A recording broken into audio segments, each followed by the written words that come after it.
I'm Dick Gauthier, Vice President of Communications and Investor Relations at UFP Industries and former board president of the council.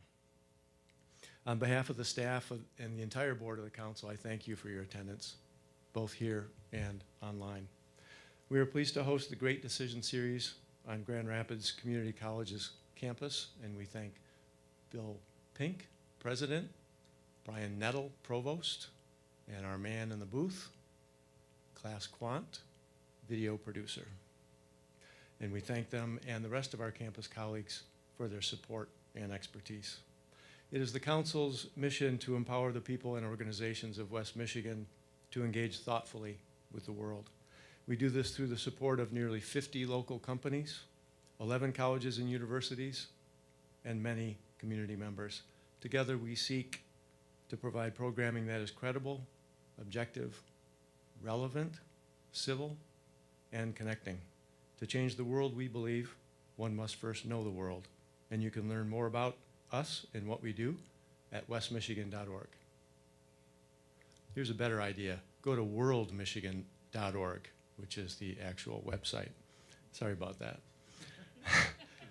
Before we begin, we say thank you to Wolverine Worldwide as series sponsor, to Blue Lake Public Radio and the Community Media Center as media sponsors, and to UFP Industries as tonight's topic sponsor.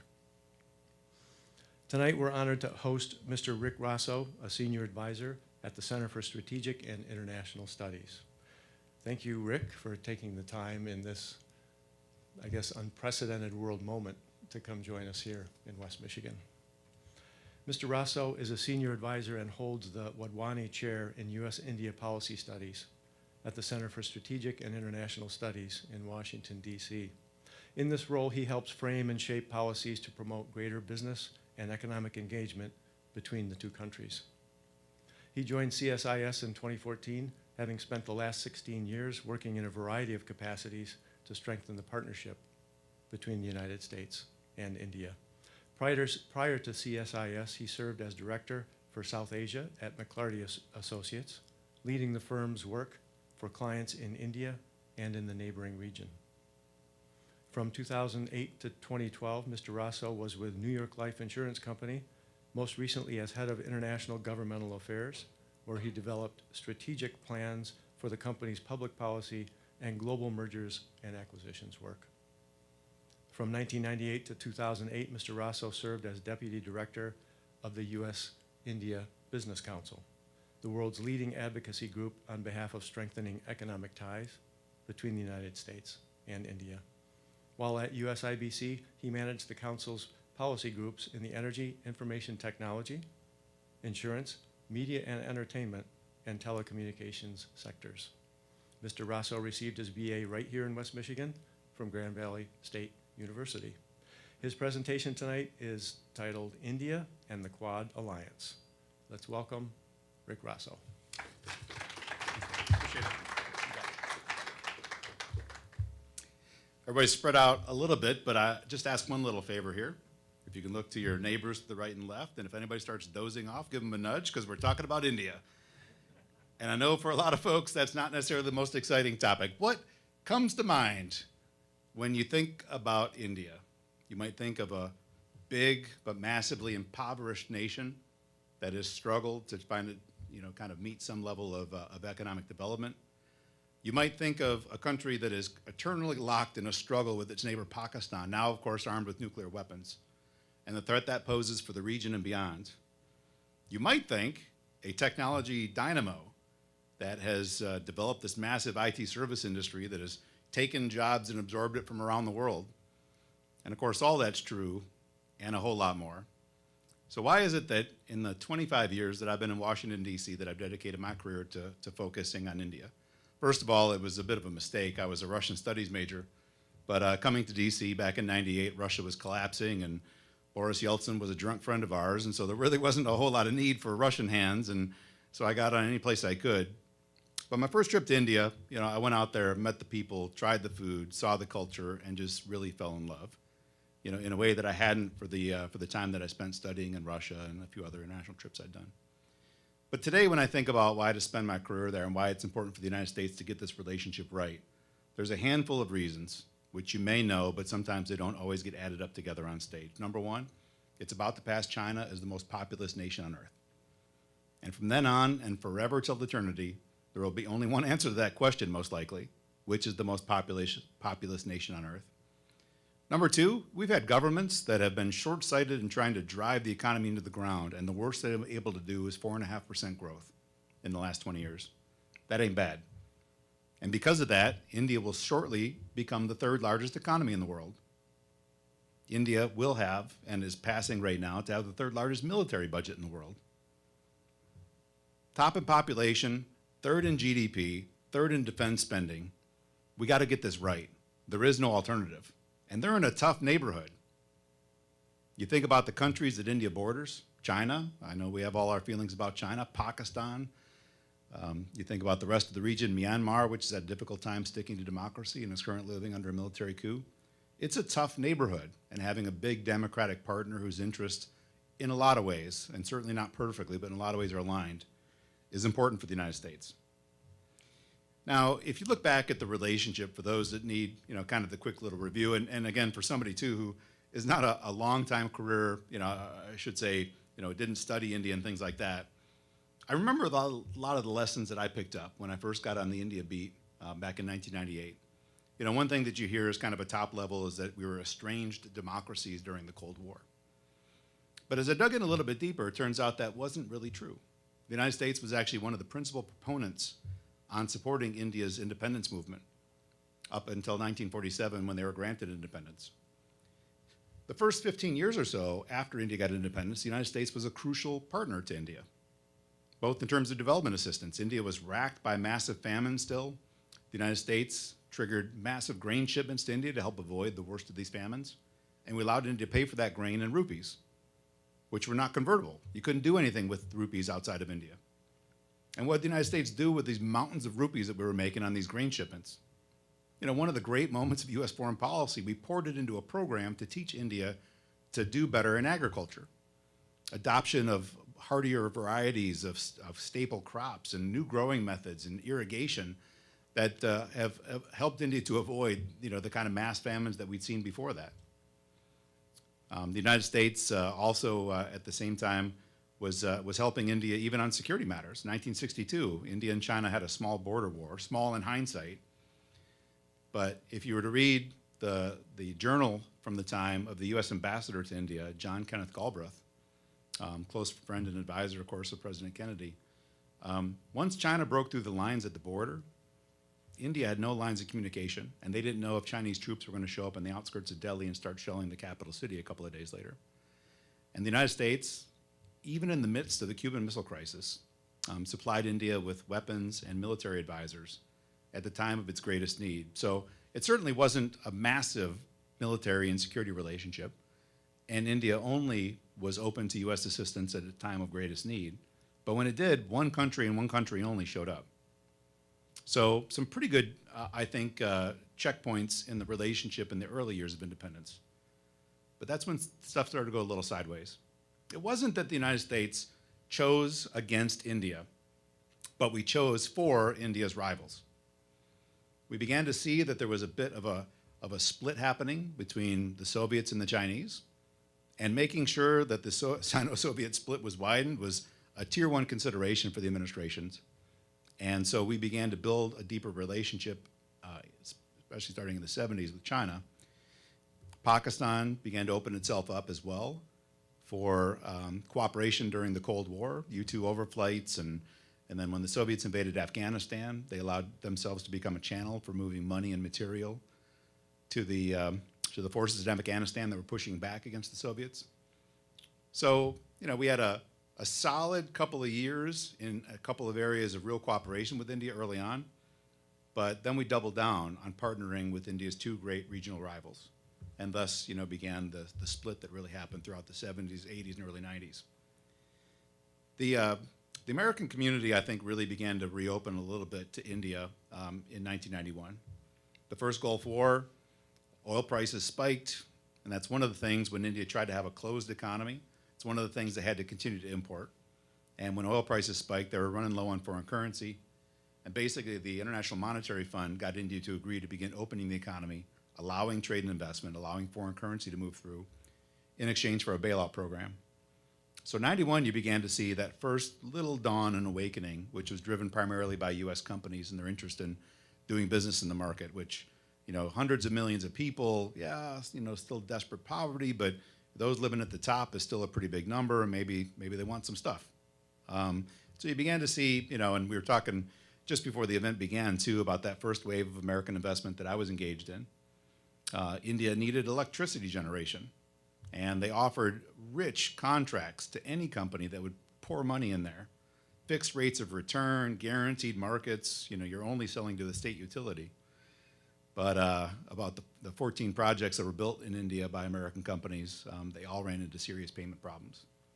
So some of that first wave of investment after the 91 reforms, a bit of a false dawn. But still, that was kind of the first awakening of interest. Now, before I dig in a little bit deeper, maybe too, I should offer a quick word on the Indian political setup for those that aren't familiar. It's a parliamentary democracy. They have two chambers of parliament. Whichever party wins a majority, or if a coalition of parties wins the majority in the lower house, they form the government. They've got a president, which is a figurehead, a bit like the Queen of England. The prime minister, right, the representative of the largest party or a group of parties in the lower house of parliament, basically runs the show. India has two main national parties, the BJP, which is running the government right now, and the Indian National Congress, which has run India through most of its history. And so that's kind of important, I think, as kind of a basic political setup.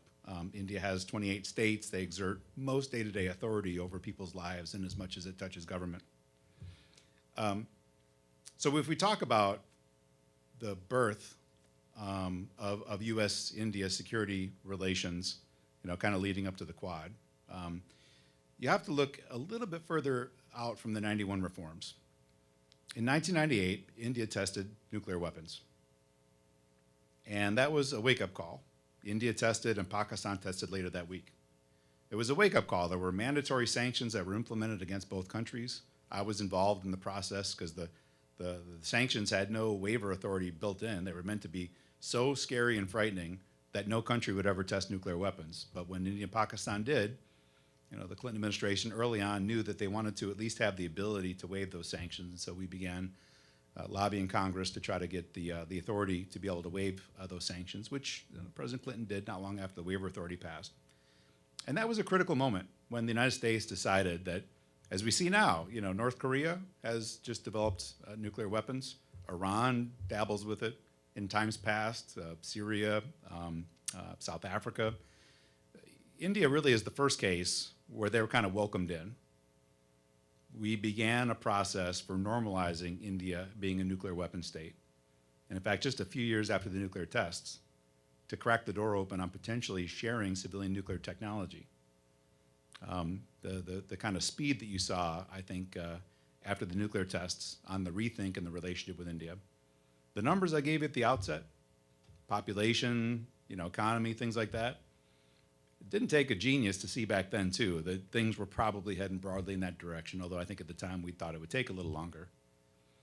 So for folks in the administration, which were a minority, that felt that this was the time to start building a positive relation, because there's going to come a day in our lifetimes when India will be a critical supporter of freedom and the things we hold dear in the region without the United States being there in all contests.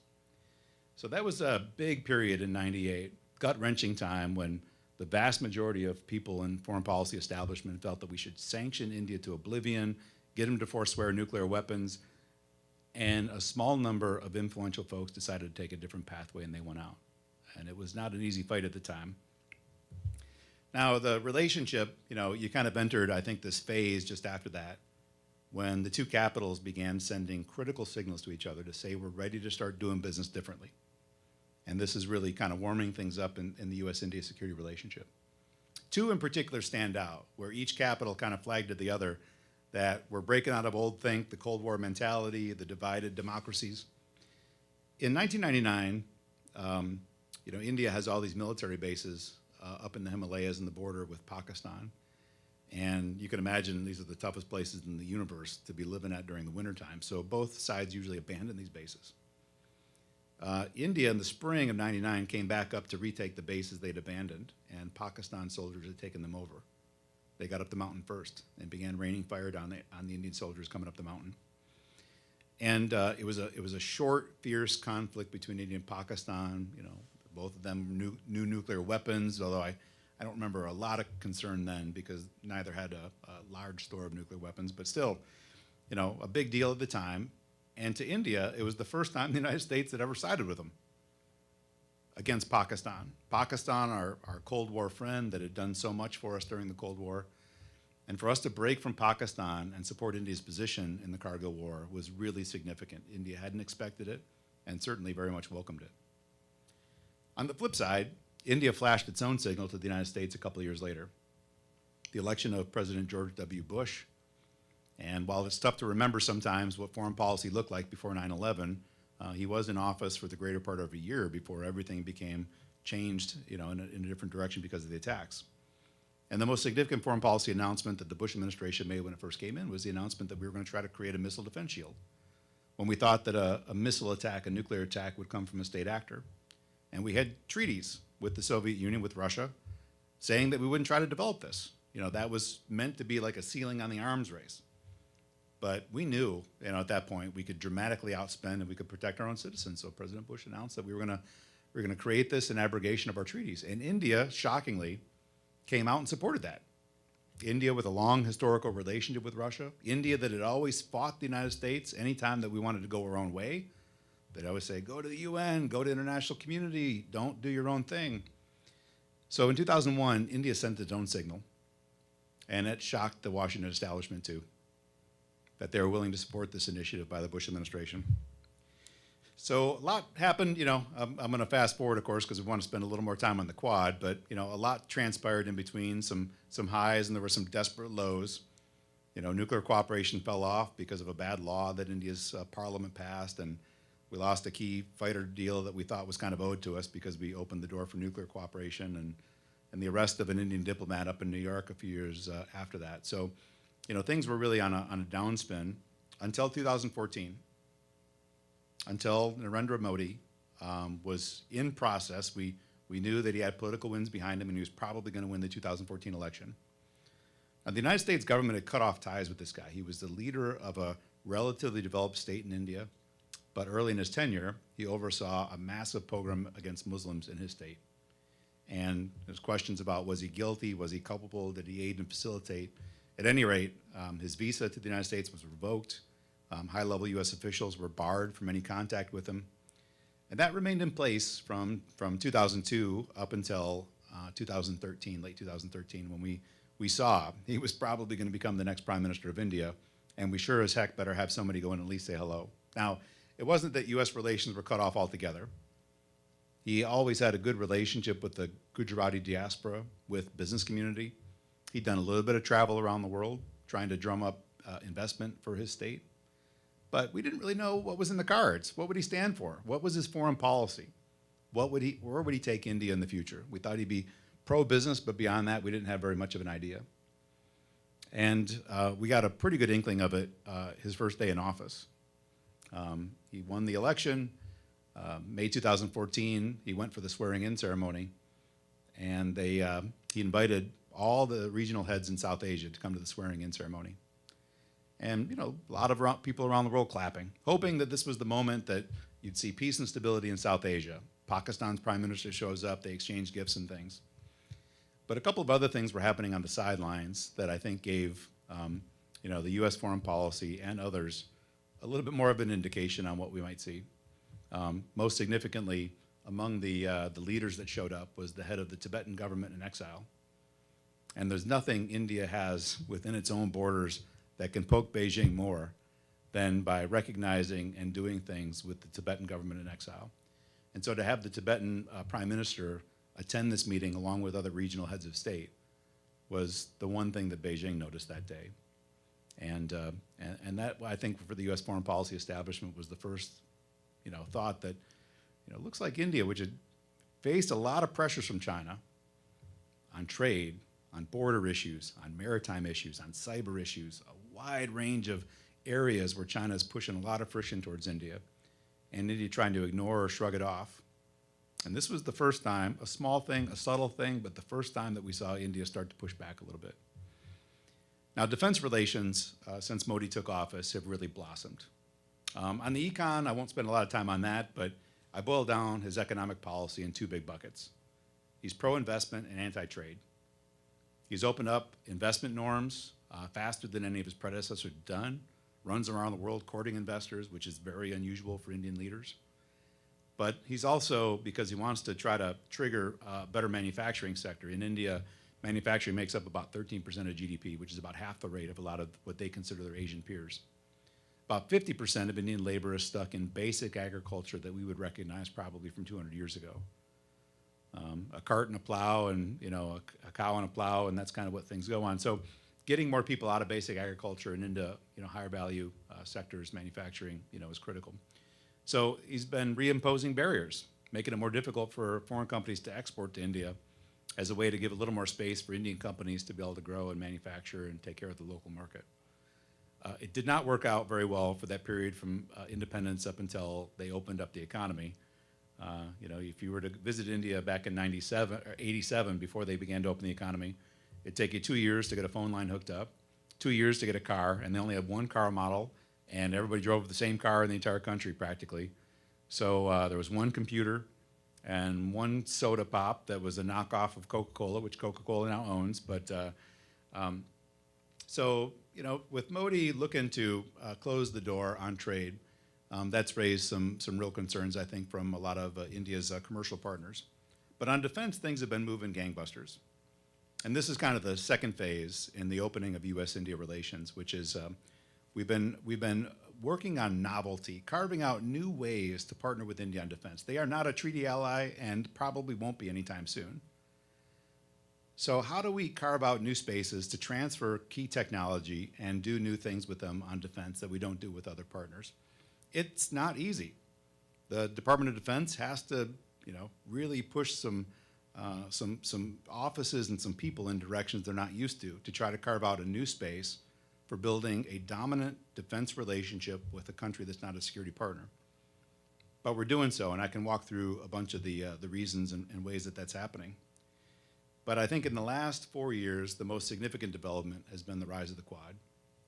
The Quad, of course, is a partnership between 4 countries in the region, the United States, India, Japan, and Australia. The Quad existed briefly in 2004 and again in 2007. 2004 was because that massive tsunami that struck Asia, and these were the first responders, the 4 navies that got to spot on the fastest. There was no mechanism for the 4 to work together, especially India. We've got, of course, deeper defense relations with the other partners, but India was not. But it happens that the U.S. Admiral that was on the spot leading the initiative happened to have went to staff college in India and knew his counterpart with the Indian Navy. And they were able to communicate directly and help us figure out, you go to that island, I'll go to this one, to make sure that we're not all just showing up at the same place and ignoring other islands that were struck. So they, naval cooperation during the tsunami, and then just after the tsunami, the 4 countries agreed to have a kind of a mid-level meeting of our diplomats to talk about, hey, should we make this a real thing? Should we cooperate and partner and plan on the next tragedy? Because, the Indo-Pacific's got a lot of areas that see regular, seismic activity and tsunamis and hurricanes and things like that. But China had a veto in 2007. China still had the muscle to go to multiple countries, to some extent the United States, certainly to Australia, definitely to India, and say, if you pursue this Quad thing, we will begin withdrawing commercial opportunities, we'll begin pressing our own claims on defense and security matters. And in 2007, we weren't ready to go toe-to-toe. And so we backed down, and the Quad didn't meet again for almost a decade. But then 2017, the Trump administration announces the free and open Indo-Pacific, really trying to knit together these 2 theaters that had otherwise been disconnected. India, of course, the main threats it sees are in the Indian Ocean. For the United States and Japan and Australia, most of the threats they look at are more in the Pacific. South China Sea, the Taiwan Straits, all the hot spots that we look at.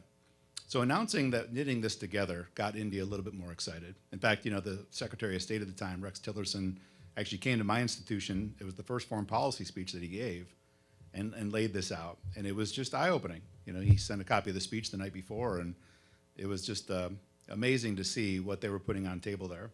And just a few months later, they announced that the Quad was getting back together.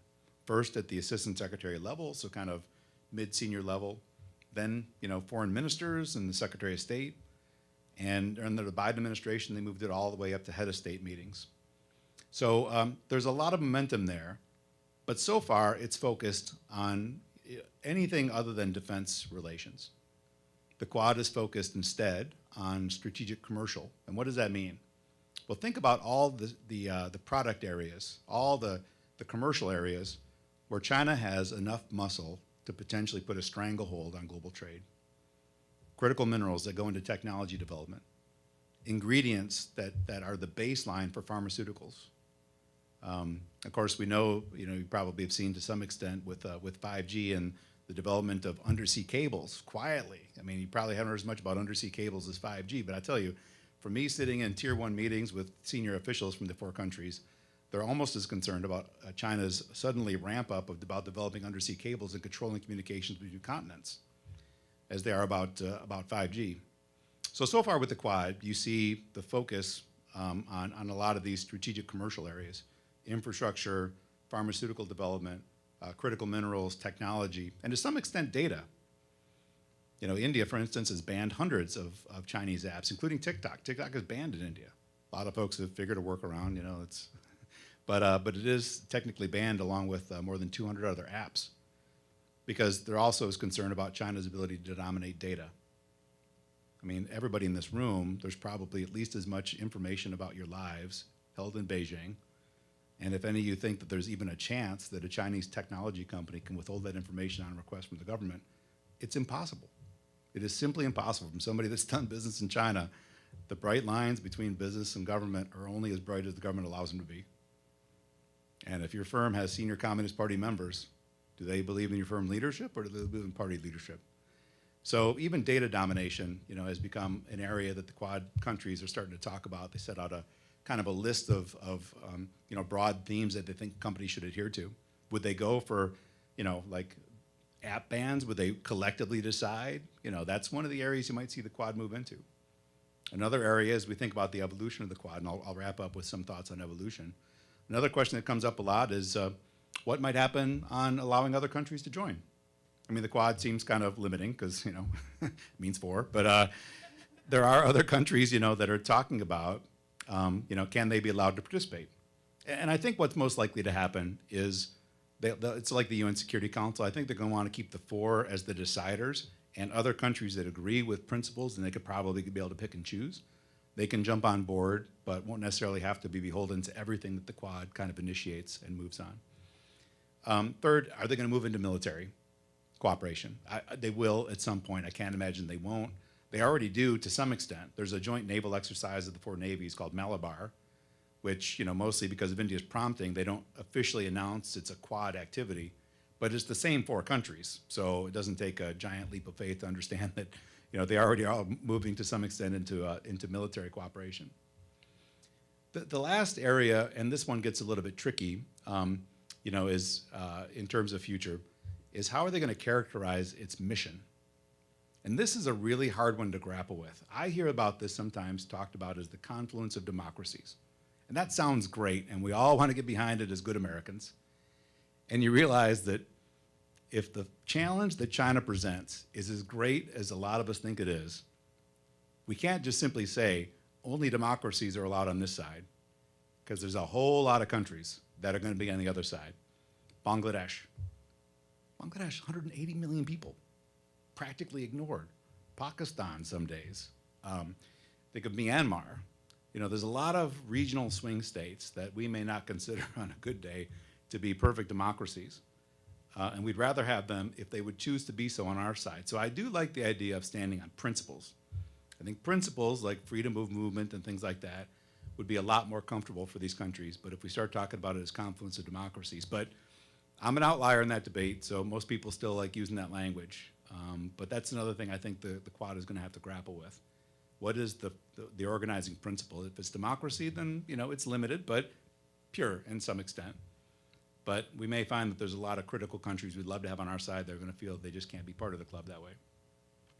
Last 2 points I'll say, what may tear the Quad apart? How might this not become the most important security architecture in the region, which it already is today, and I think it certainly will be in the future? Well, AUKUS, I guess, has taken a bit of the thunder. Number one, we are on the verge of potentially sanctioning India for its defense relationship with Russia, and I'm sure that'll come up in the Q&A a little bit, as it does every place I go to these days, and I'm happy to take that one on. But India is buying the S-400 missile defense system from Russia, the same one Turkey and China bought. And there's a sanctions program where it'll trigger an automatic review. And there's a narrow waiver authority, but it's, even on a good day, it's not sure India would pass. There's a whole bunch of provisions India has to kind of get through to be able to get a waiver of the sanctions. And we're probably 3 or 4 months away at the most before the Biden administration is going to have to make a determination. Before the Russian invasion, narrowly, I think we were going to get a pass. Today, it's a lot more up in the air. Not as many folks want to give India a pass for continuing its military relationship with Russia. The second is, what happens in India if you have a political transition? We have survived the Quad and the relationship with India across multiple political changes. There aren't so many areas that, Biden and Trump and Obama necessarily would have all sat on a table and said, we all agree and we love this thing that we're doing. The Quad and the relationship with India, squeezes in that really probably narrow band of things that they would all agree on. But in India, what happens if the Modi government loses? If Congress comes together, or if a coalition of regional parties comes together and they choose the government and choose the mission and choose the destination? At the very least, I think you would see the Quad lose momentum. And today, the Quad is nothing. It is a lot of good ideas and directionally moving in the right direction, but if we put a pause on it, it will not be the emerging security architecture that we need it to be. So in India, it's a question. It could be that a new government comes in, they double down and accelerate it. But we haven't tested that. This whole thing has been done under one government, which is single party majority, which is really unusual. So every 5 years, India's got an election. And that's probably the next one is 2.5 years away. And that's the next time test point, I think, to see whether or not, if Modi loses by chance, will the opposition keep momentum on this? But when I think about Asian security architecture, India is going to be critical. ASEAN as an institution has never performed to the extent that we hoped it would be. AUKUS is generating a lot of interest and attention, but that's still just kind of reinforcing a club that existed before it. Quad is the new thing, and it brings in a wider set of voices that aren't in some of the other areas of security architecture, and like India, aren't treaty allies. So if the Quad does fail, something like the Quad has got to be reborn out of it, because Asian security can't possibly survive without having a coalition of like-minded countries working together. Thanks. Let's give our first round of applause. Yep. I've got questions already from our audience virtually, but I'll also take questions here in the room. You can raise your hand, or you can even text them to me if you're feeling shy. But I'm going to start out just with the question about South Korea. A little bit of news that South Korea may be interested in joining the Quad Alliance, maybe the Penta Alliance. But would tensions with Japan make that a difficult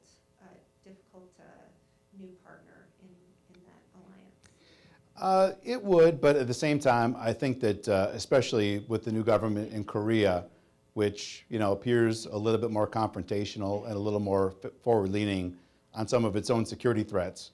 At the end of the day, if national sovereignty is at stake, even countries that don't necessarily get along together perfectly will find reason to spend time together.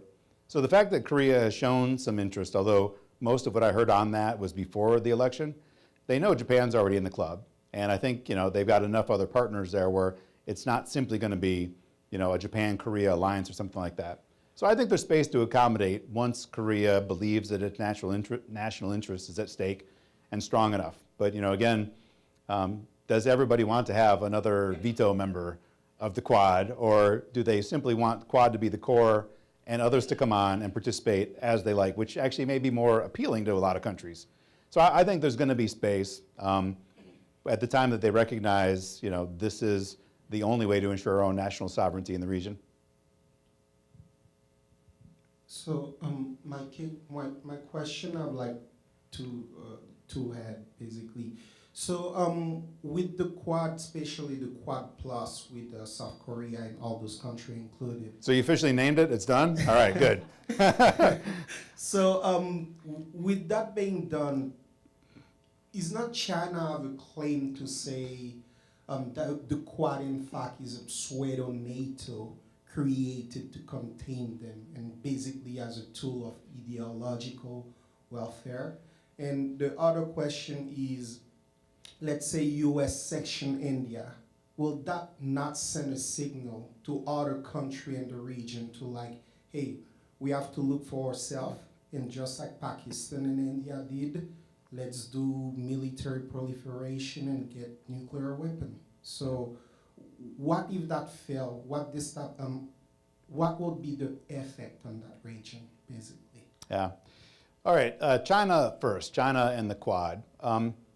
China has taken territory from a number of its neighbors already. Most notably, I think, with India itself. Bhutan, if you're not following Bhutan, tiny little country, basically a protectorate of India. And China has been absorbing large chunks, because when the Brits left in when they signed a treaty with China in the 1880s, they didn't demarcate where the border was. They had 24 rounds of talks, and when the 25th round of talks between China and Bhutan were supposed to happen, the People's Liberation Army sent in bulldozers to start building roads. So, and the South China Sea, China agreed to the UN Convention Law of the Sea that demarcates how you choose borders. They took over islands from Philippines, lost the dispute, and they said, we don't believe in this agreement anymore. The United States, by the way, is not even a signatory to UNCLOS, although we love and support it, but we haven't signed on. So, China would look at it as a force to push back against some of the dangerous elements of China's rise, because that's what it is. And it has to be that. Now, of course, this is the joy about not working in government. Government, you have to say, well, it's a prospective, wonderful, visionary look at the future, and we're trying to get folks to work together. But there's a threat. And these four countries don't get together, just to hang out, at resorts and stuff. There is a strong regional threat that they look at, China's rise and some of the dangerous elements, and that's the reason that they come together. So, I do think, China would look at it. They don't like it. They complain about it nonstop. But that's because this is a group that's going to push back against some of the more dangerous elements of China's rise. We do not want China to control pharmaceutical ingredients for the global pharmaceutical industry. 80% of pharmaceutical ingredients, the chemicals that go into pharmaceuticals, are run by China. And they have threatened to withhold that from many countries that have crossed paths. And it's not, early days of COVID, some of the treatments that are made with these pharmaceutical ingredients, China threatened to withhold as political retribution. So these kind of things too, it's not just military muscle. That's part of the reason why they've been pushing to, for the Quad to have a lot of non-military aspects for it. The second question you asked? Shemai? Like if the deal with India collapse or that type of alliance collapse, could that possibly evolve into like those small countries kind of like arming themselves massively to protect themselves against either India or any other power in that region? Yeah, there aren't very many countries that would have the muscle to bulk up in a significant way. I don't think the potential sanctions in India would trigger any other countries to decide to go nuclear per se too, which is the big thing. Arming themselves, well, as long as you buy a little bit of American equipment, we're okay with that, friends. But I don't think anybody else is on the verge of going nuclear that would be driven by this per se. But you brought up, I think, another critical point. Will countries trust the United States long term? The S-400, this is the missile defense system that India is buying from Russia that's going to trigger the sanctions review. It is a terrific system. It combats a variety of airborne threats. A lot of countries have chosen this over others. India approached the United States a decade ago and said, we're thinking about missile defense. What would you offer us? Our relationship with India wasn't robust enough where we weren't willing to put on the table the kind of stuff that we sell to our most important allies at the time. So we told them no, before the sanctions legislation was even legislation. The sanctions legislation passed. India was kind of caught in the middle. India has, if you sit back and say, you look at the timeline, India's got a perfect reason why this whole thing moved the way that it moved. But it doesn't matter. They still make it sanctioned. And to your point, what's that going to mean for others? Are they going to lose, trust in the United States because we might change the game on you midway? This time it's Russia. What if next time you're buying equipment from China? What if you're buying it from some other place? And we decide to slap sanctions on after you've already agreed to the deal. So it's a risk. It's a really big risk. And specifically with India, India is a massive purchaser of Russian arms. There is no other country that kind of fits in that bucket the same way that India does. So a little bit of, I think the point you made is right on for other countries in the region, but it hits home more deeply for India than others because they buy heavily from Russia. They're starting to move away from Russia. They're partnering on security issues with the United States, but they're just getting pulled in a couple of different directions. It's a tough place to be in. International relations, there aren't always win-win situations. Hi, I had the opportunity to listen to Admiral Stavridis earlier this year, and he... Former chairman of McClarty Associates, yeah. Okay, and he, it was interesting because, and what made why I wanted to come down here and listen to you is because he talked about the role of India and how important it's going to be. In fact, he co-wrote a novel where he has an interesting role for India in World War III scenario. But I won't give away that story, but...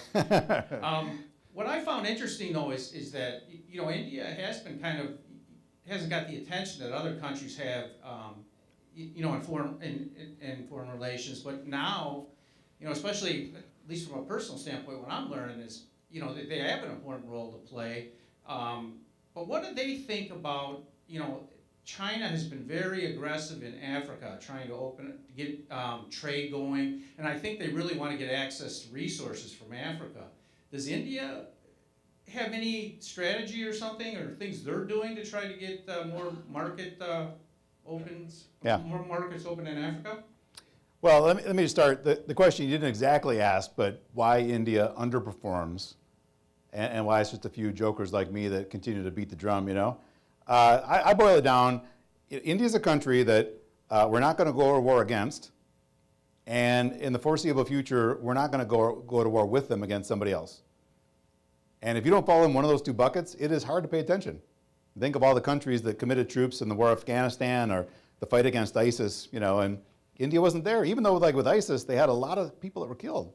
India has a massive population that resides in the Middle East. A lot of folks caught behind enemy lines, a lot of folks killed, and even some of the social media accounts for ISIS were run out of Indian soil and things. They have a second largest Muslim population in the world, so some folks are radicalized and that kind of stuff. So, yeah, it does always kind of underperform, I think, versus some of its peers. But I think when we look at India, the security relationship as we hope that it kind of evolves, the commercial stuff plays into that. I mentioned like with the Quad, looking to crack open new sources of the minerals that China's looking to dominate. Unfortunately, India itself doesn't have the financial ability to play heavy in faraway markets. They talked a good game. Again, if I was giving you guys the 2-hour-long speech, there's a critical other way you can kind of slice and dice the U.S. India partnership. After the nuclear test, when we first started trying to court India and win, hearts and minds, we tried to embrace them in a global partnership. We use that language a lot. We thought, how exciting will India be to be on stage with the United States and setting policies for world issues and all that. And it sounded nice, and some of that was cooperation in Africa or cooperation in Southeast Asia, but they just could not follow through. And part of that was the reset. When Modi came to office in 2014, he recognized China was dominating his own neighborhood. India had lost its own neighborhood. Most of India's neighbors at the time had closer ties to Beijing than they did to Delhi, even though there's long historical and cultural ties with India. And so he began to reassert engagement in his own neck of the woods, which you've got to do. Especially a country like Bangladesh, which is practically another state of India, carved out right in the heart of India. So I think some in the United States felt a little betrayed. We talked this big game, we set all these things in motion, and we just don't see India following through to the depth. But if you're in Modi's shoes and you come to office and you've lost the neighborhood, you know where you got to double down. But to your point, they would like to crack open new resources, but India also is driven to a large extent by the private sector. And so it's not only about what the government does. This is actually, the area that, if I had one thing, if I'm sitting with Secretary of State and we're talking about the Quad, the one thing that I'm whispering in his ear nonstop, which I am doing to his staff every single day, private sector. Can a bunch of diplomats get together and carve out a new opportunity for a private firm? Maybe, but it sure would be nice if they were talking to private companies when they were doing it. So if these 4 countries are running around coming up with plans to crack open new sources of strategic minerals or new pharmaceutical ingredients or whatever platforms they construct to break China's logjam, there has to be a completely smooth transition to those opportunities to the commercial sector. And not everybody's capable of doing that. So, so to your point, with India, it's very true as well. A lot of those opportunities to break China's logjam are actually going to have to be driven by the private sector, not only by the government.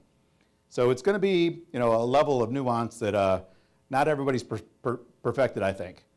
But you see the Quad work streams are very focused on that. So I think most likely through government action, you'll see it through the Quad instead of the private sector. But then you will see some private companies in India securing new mineral rights and things like that. We're going to take some questions from our virtual audience. And I'm just going to frame 2 of our questions. So about 3 or 4 years ago, we had somebody coming in to talk about nuclear proliferation. And this was right when Kim Jong-un was, doing a lot of tests. And someone asked, well, what keeps you up at night? She said, India and Pakistan. So, 4 years later, is the nuclear threat between India and Pakistan, is that still a threat? And then, especially now, because of, a missile that was accidentally fired into Pakistan. Yeah.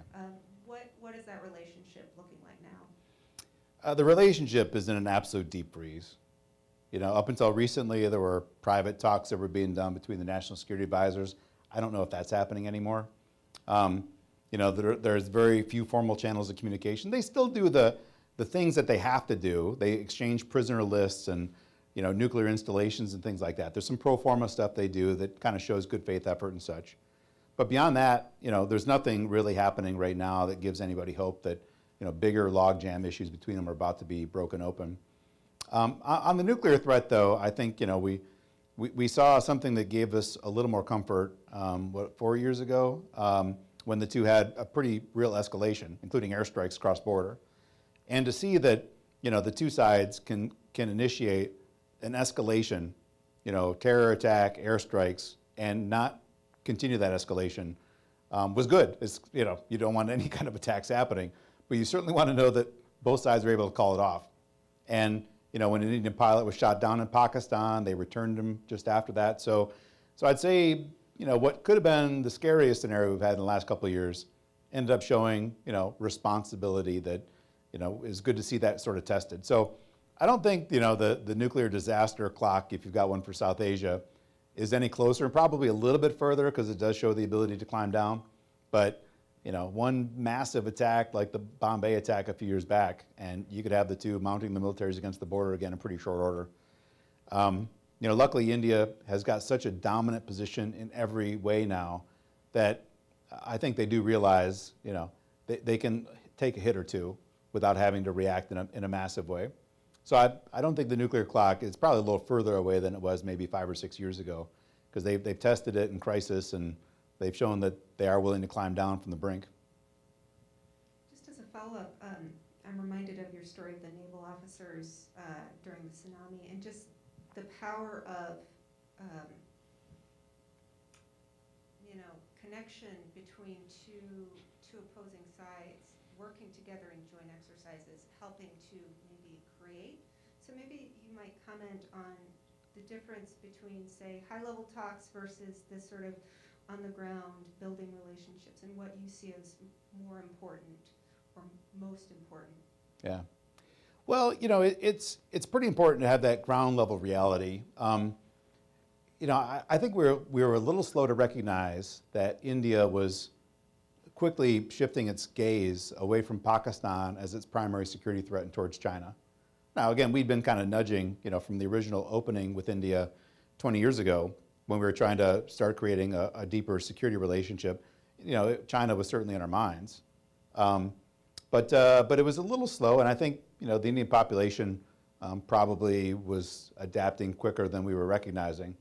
Driven by some of China's own moves, which it's a legal thing that China did, but they were combating pirates off the African coast, and they were using submarines for doing that.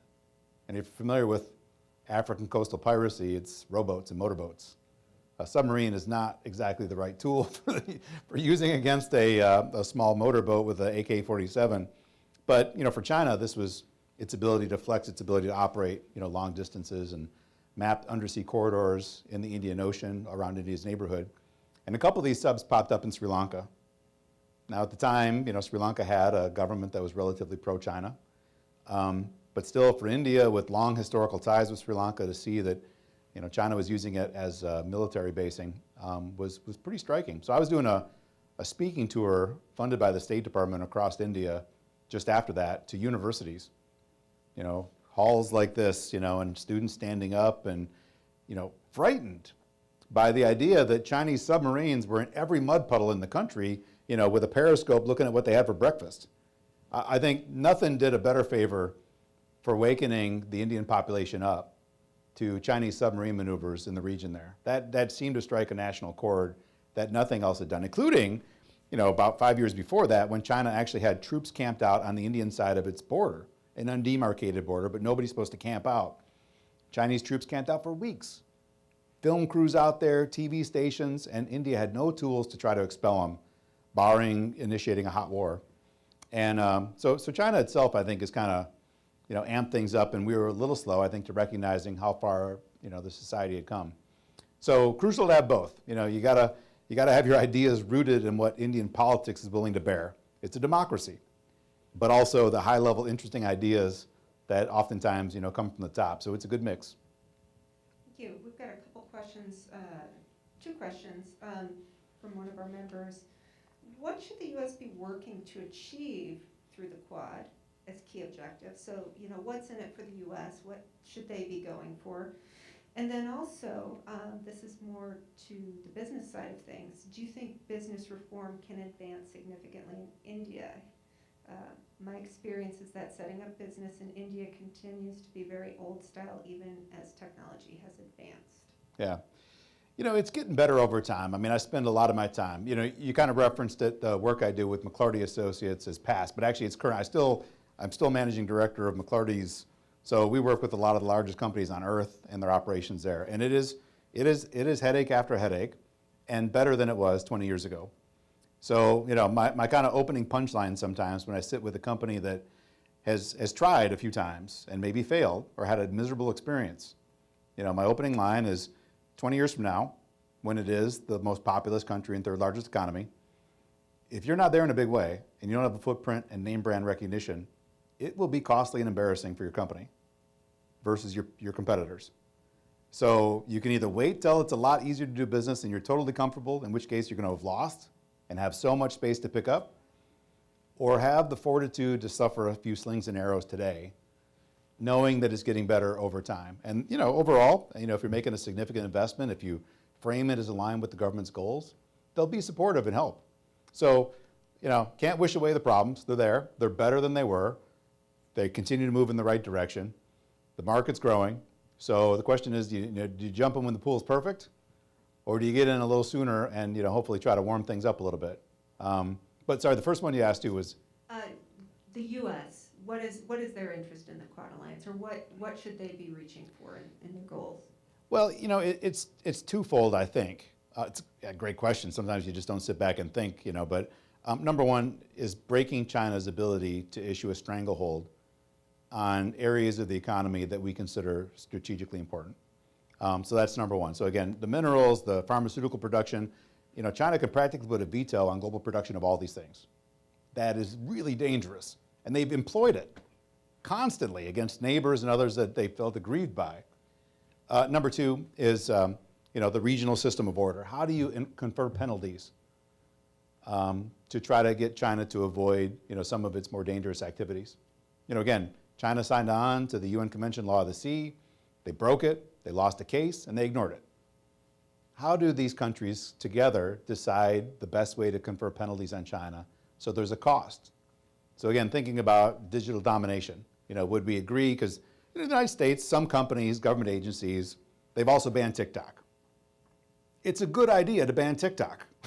They are out there to get us. Not only, it's a fun thing, but what you're doing is basically feeding the beast. Could the 4 countries agree collectively, to take actions along those lines as well and confer penalties if they see some dangers that China's perpetuating, whether it's regional security or economic issues? So that's kind of the 2 things: give options and be able to confer penalties when necessary. So follow-up from one of our listeners, could the Quad expand and become the NATO of Asia, containing China, as European countries are trying to do for Russia? I hate the broad brush contain China because, there have been times, when, China has played a decent role, a couple of times getting North Korea to the table, although that's been, off and on at best. Their ability as an economic powerhouse to help power through after the 2008 financial crisis was important. So, you want to impinge the dangerous elements, not everything about China's rise. And I think it's important to make that distinction. This is about the things that are trying to disrupt, the regional order, things that not just the United States has written, but things that countries in the region would like to support, and sometimes don't have their own voice to be able to do so. Philippines, they, after China ignored the decision, they hardly said a word about it because they're nervous about, banging heads with Beijing. So it's pretty tricky, I think, to figure out what the right sizing for this is. So I think you got another one, it looks like? Yeah. I have many questions, Okay. but, I'm prattling on sometimes on these, I apologize. but maybe you could comment a little bit on some of the other regional players. I think with Thailand, Myanmar, they've both experienced military coups, so there's instability in the region. And do you sense that India itself is fairly stable, or do you sense any sort of worry in the next election cycle, or is Prime Minister Modi there to stay? No, he seems like, and he is, a dominant political figure in India. India had not had a single party majority in parliament for 30 years, and he's done it twice in a row. And they went from, a small regional party without much, momentum back in the early 90s to controlling up to 14 states. But in recent years, they've actually been on the decline, mostly, losing state elections. Sometimes they stay in power, but with a coalition rather than single party in state governments. They just had a pretty good week, so it sounds like old news now. Last week, elections for 4 states, including one state in India called Uttar Pradesh, which has 220 million people. That's one single state in India. And his party swept, 2 times in a row now they've won that state. So they're on a good run today, but if we were having the same conversation 2 weeks ago, it had been 4 years since they won single party majority in any large state election in India. So Modi's doing well. The party itself is far from infallible. I get a lot of questions about commitment to democracy. Now, a military coup, for one thing, take it off the table. It's completely impossible, I think, in the Indian context. But can he upend the wheels of democracy in some way, which I hear a lot. Now, he definitely, the party at times loves to push on religious intolerance, but he hasn't been doing that from Delhi. A lot of that is sort of state leaders and things. You do hear a lot about pressure against press and media, against NGOs that are trying to operate in the country. And so sometimes, people look at these factors and I get the question, is he the next Chavez or Erdogan? Is he about to break the wheels of democracy? And then, for somebody who lives in the details and looks at the relative balance of power in the country, he also has done tremendous work on devolving power outside of the capital as a former state leader. So the Soviets and the Chinese and everybody's pretty much dropped these planning commissions that would set these 5-year plans. India still had it till a few years ago. And that was the main tool that the central government had to bludgeon states into submission. If the central government would say, we're going to be an auto producer, an iron manufacturer in the next 5 years, and they would basically hold state governments hostage and not give them the resources, the money, the tax revenue, unless states would write plans to accommodate the national government. And Modi abolished that body. So states get the money in block grants to do whatever they want to. That does not sound like a dictator. And states can take development loans on directly from international bodies. And so there's a lot of steps that he's taken, mostly early on, that show, the worst things that he sometimes get tagged with is certainly not true. But pressure against, the free media happens to some extent. Pressure against individual journalists, for sure. Pressure against NGOs, you hear quite a bit about this. So I'm not so worried about the wheels of democracy. I just think, his main opponent, the Congress Party, has had a really tough time finding its feet. They keep bobbling between, this generational leadership of the Nehru-Gandhi family, and they just haven't been able to get momentum. As you've seen in state elections, voters are willing to go in different directions. They just have chosen not to go with the historical Congress Party.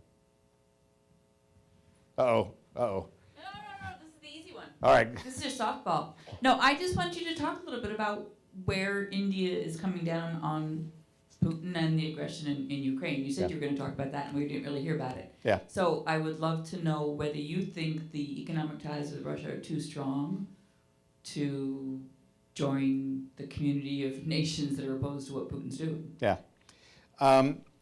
So again, kind of going back to the long form sketch I gave during the Cold War, when the United States and India went different directions. India was technically non-aligned. They didn't want to choose sides. And for the United States, it kind of meant you're sort of against us, or at least we didn't care. And to the Soviets, that meant, let's try. America's ignoring them, let's try. And so the Soviet Union, really kind of opened up the kitty. They allowed India to export stuff, which not many countries wanted to buy much from India. And so like India's film stars, the Bollywood stars, still pretty big in Russia.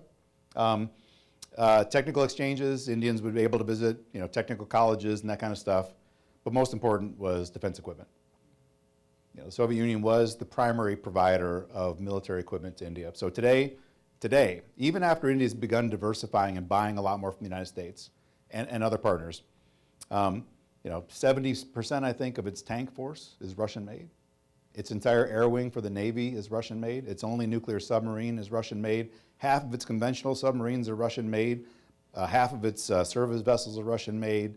On and down the list, 70%, I think, or 80% of its Air Force air wing. And India brings in $2 billion alone in spares just to keep these things moving. And so, so far there's been 4 votes at the United Nations, 2 in the Security Council, and India has a rotating seat right now. India abstained on both.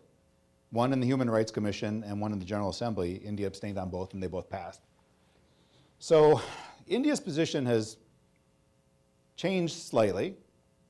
From initially saying they wanted a ceasefire, later statement saying territorial integrity, so Russia should go back, although they've been hesitant to use the word Russia in those contexts, but we know what they're talking about. But if you're sitting in an Indian cabinet meeting and you're taking a call on whether to take a stiffer line, and some folks are talking about global comedy of nations and democracy and that kind of stuff, and then your defense minister says, China has taken square kilometers of our territory.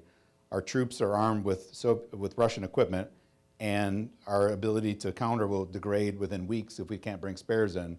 Then the defense minister wins that conversation. So far, that's how it's went. Now, if human rights atrocities continue to mount, if ever a vote comes up where India's vote is meaningful, because of course, Russia, it's always going to veto anything in the Security Council, et cetera. Maybe we'll see a further evolution. Right now, I'd say the Biden administration too they understand. The way I heard it termed once, is not to belittle what's happening in Ukraine, but to some extent, it gets termed occasionally as that's the hurricane. China is climate change. This is the near-term thing. Should we give up the relationship with India, which is a vital piece and willing to play vis-a-vis China? Should we give that up for this fight? Where, at the end of the day, one more voice of many. Now, on the upside, India has maintained a dialogue with Russia because they've been one of the few countries not to come out against. If Putin ever wants to raise his hand and say, I'm ready to talk about something new, maybe India becomes the channel, just because they've kept a little bit more positive line of communications. Most of India's calls, at least publicly, have been about helping Indian students get out of the country and that kind of thing. So maybe there's a bit of an upside to at least one country staying out. But it makes the decision on CATSA a lot more difficult. So again, even though I fully understand why India took this decision, and if I'm in the cabinet, I would do the same thing, it may not save them at the end of the day. Yeah, I was wondering when that question was going to get asked. Yeah. I'm going to run over to this gentleman, but before I do, we had somebody online saying, why is India pursuing manufacturing instead of services? There are many reasons for expecting India to have a comparative advantage in services. Yeah. Got the very same question when I was first offered to take over this role of the think tank, which is funded by a Silicon Valley entrepreneur. And he also, he had questions about the manufacturing versus services debate. Look, again, half of India's workforce is in basic agriculture, has very little education. And when we talk about services, yeah, there's some low-end services job you can do without an education. But when we talk about comparative advantage, we're mostly thinking of the high-end services. So you're not going to move from a cow and a plow to working in financial services or things like that. So there will be some services jobs in areas like healthcare delivery and retail that will certainly be created. And even there, there's a certain level of additional education. It's tough to go directly from farm. But as we've seen in any other country that has went through in recent times this development pathway that India hopes to, China, Japan, Korea, and others, that manufacturing was critical. I'd say, 7 or 8 years ago, there was still some questions about whether India missed the boat altogether. Automation and 3D printing and things would mean that there's not going to be another wave of manual labor-led manufacturing. But, I think those have moved a little slower than the worst-case scenarios people posited back then. So I think when you think about the folks that need to move into new areas, low-skilled jobs, assembly and manufacturing seems like the most likely, and it's the pathway others have taken. But sure would be neat if they were able to leapfrog large scale. But how many additional folks can you have in doing high-end services? If 1 out of every 7 employees on Earth is doing high-end services for other jobs, it seems a bit unwieldy. So I just think based on past, it's most likely that if there's going to be a pathway, it's got to be on manufacturing. Knowing that, like all you said about India and Russia's relation, I would like to know on a domestic point of view, like you have toured India a lot, but I remember last time I was in India about 3 years ago, and all the hotel I stayed all over Kochi and Kerala, it was full and packed of Russian-speaking and Chinese-speaking people, and most of the Indian I work with, they were so admirative of Russian and Chinese. What is the domestic climate in India right now, especially with the thing that's happening with Ukraine? Yeah. Well, I haven't actually seen a decent opinion poll. I've been asked this a couple of times. I haven't seen a decent opinion poll on Indian sentiments versus the Russian invasion of Ukraine. So it's a little bit tough. It's the perfect question. And it's a little bit tough to put your finger on. I think when you think about Indian population sentiments towards the three, I think by and large, they're not concerned with the fights that Russia picks, but the upside is limited. So, the language barrier and things like that make it a little bit tougher of a country, I think, to kind of build from. In the United States, we've got 3.5 million Indian Americans living here. It's the country still that most Indian students talk that they want to come and study at. A lot of Indian senior officials and such have family members that are out here. We're India's largest goods trading partner. We're the largest services trading partner. We're the largest investor in the market. India is an increasingly large investor back here in the United States. So, the societal ties that we've got, between the United States and India, and even the economic ties, they really sort of dwarf, certainly Russia. Russia in the one channel, defense equipment sales. And China is pretty significant as a trade partner. They actually beat the United States some years on goods trade. So I'd say both of those countries, they do have a certain level of depth, but it's in narrow areas. For China, it's goods trade, and it drives India up the wall anyways, because they got a huge trade deficit with China. And with Russia these days, it's really just defense trade. So, but I can't answer the question more authoritative than that. I know the numbers, and I know what but opinion polls, you haven't really seen much of that being done with the invasion. So I'll be keeping my eye on that, certainly. You're the second person in 2 days that's asked that very right question. It's only been 2 weeks, so. Yeah. So I guess could you speak for Prime Minister Modi here for a second? Uh-oh. How would you say India feels towards the former administration and the current administration in terms of, like, I guess President Trump being more standoffish on tariffs? And that's something that I guess India could see commonalities between, since he supports standing off tariffs as well. Yeah, surprisingly, I think Prime Minister Modi and President Trump seem to have, had a reasonably good relationship. And I say surprisingly because we did see an escalation in our trade war with India. You saw a wide range of U.S. tariffs that were applied. Developing nations get a particular tariff benefit program called the Generalized System of Preferences. So this is the U.S. government's kind of approach for countries, instead of giving handouts, give them trade opportunities. So we reduce customs barriers for products that are made in developing countries. It's GSP's the term. And the Trump administration revoked that for India. But there already been some thinking on doing that because they've technically hit lower middle income status, so they're not developing, but they did it more as a reaction to some of India's own trade stuff. So, and President Trump, repeatedly getting on stage and harassing India about customs duties on Harley Davidsons in particular. It came up a lot. When he focused on something, it came up a lot. And Harley Davidson tariffs in India were one of the things that came up repeatedly. So that, is kind of on the tough side of the ledger.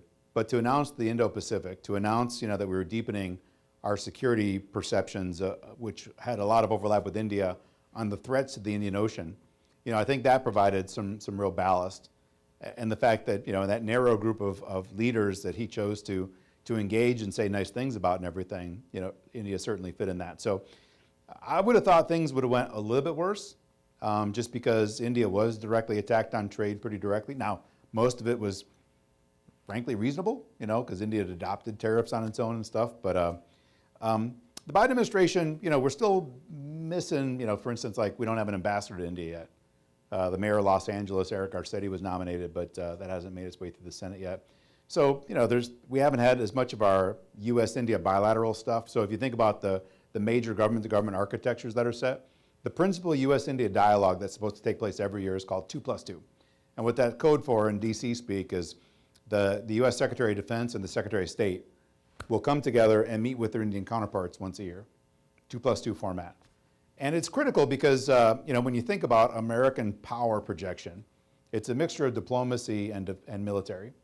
And sometimes the two don't see eye to eye. Often the two don't seem to eye to eye. And so the fact that with India, we have these two coming together with their Indian counterparts means that when we talk about power projection and partnership, it's going to be a mix of both sitting at the same table at the same time, which is pretty helpful. That group hasn't met since Biden took office. There's a group of CEOs from both countries called the U.S. India CEOs Forum. And the United States has tried twice now. They put out a call for nominations and they haven't been able to cobble the U.S. side together. So the CEOs group that's meant to help unlock commercial ideas hasn't met since Biden took office.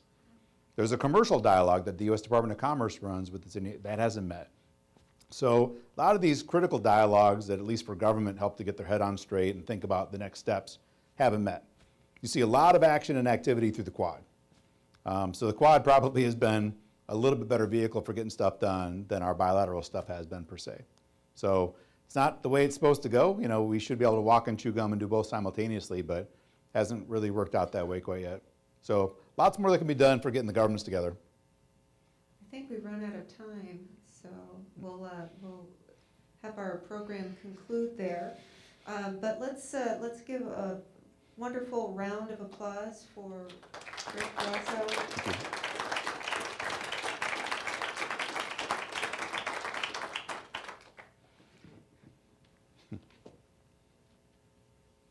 Thanks, Rick, for the great discussion.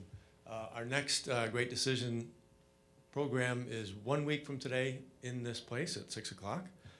We will have Creating a Just Transition in Climate Change Policy by Vonda Brunsting of the Initiative for Responsible Investment at Harvard University.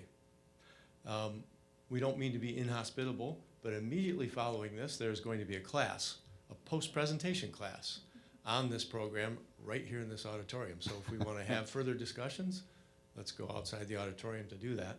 And that's it for tonight. Thanks for wanting to stay informed, and hope to see you next week. Thank you. Great.